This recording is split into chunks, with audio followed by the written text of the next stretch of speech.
Sure, look, I'm gay, but I'm not weird. Some individuals get, well, they always get it confused. They don't need to worry about hygiene. Here. My personal preferences and sexual orientation have absolutely nothing to do with my dedication and passion for the art of ninjutsu.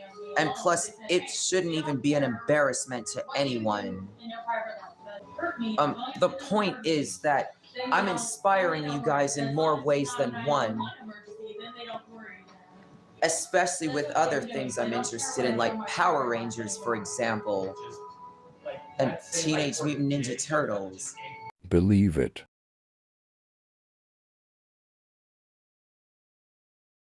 Thank you.